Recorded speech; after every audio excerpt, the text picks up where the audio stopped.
राधे राधे, हरे कृष्णा। पीछे की 2 वीडियो में हमने कार्तिक मास महात्म्य के 2 कथाओं का श्रवण कर लिया है। आज की इस कथा में हम कार्तिक मास महात्म्य के अध्याय 3 का श्रवण करेंगे। सत्यभामा ने कहा, हे प्रभु, आप तो सभी काल में व्यापक हैं और सभी काल आपके आगे एक समान हैं। फिर यह कार्तिक मास ही सभी मासों में श्रेष्ठ क्यों है? आप सब तिथियों में एकादशी और सभी मासों में कार्तिक मास को ही अपना प्रिय क्यों कहते हैं? इसका कारण बताइए। भगवान श्री कृष्ण ने कहा, हे भामिनी, तुमने बहुत अच्छा प्रश्न किया है। मैं तुम्हें इसका उत्तर देता हूँ, ध्यानपूर्वक सुनो। इसी प्रकार एक बार महाराज बेन के पुत्र राजा पृथु के प्रश्न के उत्तर में देवर्षि नारद ने उत्तर देते हुए कहा, नारद जी ने उसे कार्तिक मास की महिमा बताते हुए कहा, हे राजन, एक समय शंख नाम का एक राक्षस बहुत बलवान एवं अत्याचारी हो गया था। उसके अत्याचारों से तीनों लोकों में त्राही त्राही मच गई। उस शंखासुर ने स्वर्ग में निवास करने वाले देवताओं पर विजय प्राप्त कर इंद्रादि देवताओं एवं लोकपालों के अधिकारों को छीन लिया। उससे भयभीत होकर समस्त देवता अपने परिवार के सदस्यों के साथ सुमेरु पर्वत की गुफाओं में बहुत दिनों तक छिपे रहे। तत्पश्चात वे निश्चिंत होकर सुमेरु पर्वत की गुफाओं में ही रहने लगे। उधर जब शंखासुर को इस बात का पता चला कि देवता आनंद पूर्वक सुमेरु पर्वत की गुफाओं में निवास कर रहे हैं, तो उसने सोचा कि ऐसी कोई दिव्य शक्ति अवश्य है जिसके प्रभाव से अधिकारहीन यह देवता अभी भी बलवान है। सोचते सोचते वह इस निर्णय पर पहुंचा कि वेद मंत्रों के बल के कारण ही देवता बलवान हो रहे हैं। यदि इनसे वेद छीन लिए जाएं तो वे बलहीन हो जाएंगे। ऐसा विचार कर शंखासुर ब्रह्मा जी के सत्यलोक से शीघ्र ही वेदों को हर लाया। उसके द्वारा ले जाते हुए भय से उसके चंगुल से निकल भागे और जल में समा गए। शंखासुर ने वेद मंत्रों तथा बीज मंत्रों को ढूंढते हुए सागर में प्रवेश किया, परंतु न तो उसको वेद मंत्र मिले और न ही बीज मंत्र।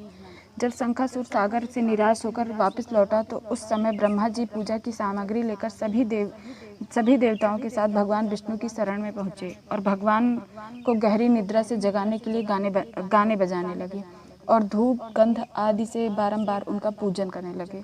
धूप दीप नैवेद्य आदि अर्पित किए जाने पर भगवान की निद्रा टूटी और वह देवताओं सहित ब्रह्मा जी को अपना पूजन करते हुए देखकर बहुत प्रसन्न हुए तथा कहने लगे, मैं आप लोगों के इस कीर्तन एवं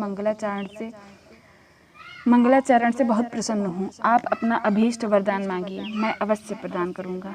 जो मनुष्य आश्विन शुक्ल की एकादशी से देवोत्थान एकादशी तक ब्रह्म मुहूर्त में उठकर मेरी पूजा करेंगे, उन्हें तुम्हारी ही भांति मेरे प्रसन्न होने के कारण सुख की प्राप्ति होगी।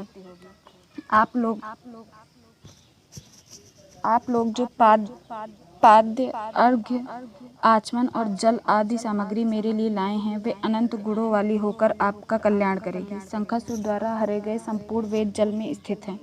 मैं सागर पुत्र शंखासुर का वध करके उन वेदों को अभी लाए देता हूँ। आज से मंत्र बीज और वेदों सहित मैं प्रतिवर्ष कार्तिक मास में जल में विश्राम किया करूँगा। अब मैं मत्स्य का रूप धारण करके जल में जाता हूँ। तुम सब देवता भी मुनीश्वरों सहित मेरे साथ जल में आओ। इस कार्तिक मास में जो श्रेष्ठ मनुष्य प्रातः काल स्नान करते हैं, वे सब यज्ञ के अवभृत स्नान द्वारा भली भांति नहा लेते हैं। हे देवेंद्र, कार्तिक मास में व्रत करने वालों को सब प्रकार से धन, पुत्र पुत्री आदि देते रहना और उनके सभी आपत्तियों से रक्षा करना। हे धनपति कुबेर, मेरी आज्ञा के अनुसार तुम उनके धन धान्य की वृद्धि करना, क्योंकि इस प्रकार का आचरण करने वाला मनुष्य मेरा रूप धारण करके जीवन मुक्त हो जाता है। जो मनुष्य जन्म से लेकर मृत्यु पर्यंत विधि पूर्वक इस उत्तम व्रत को करता है, वह आप लोगों का भी पूजनीय होता है। कार्तिक शुक्ल पक्ष की एकादशी तिथि को तुम लोगों ने मुझे जगाया है, इसलिए यह तिथि मेरे लिए अत्यंत प्रीतिदायनी और माननीय है।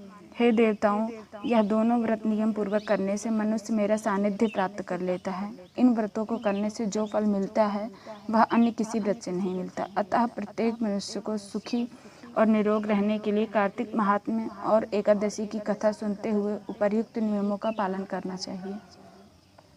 तो आज की वीडियो में बस इतना ही। राधे राधे, हरे कृष्णा।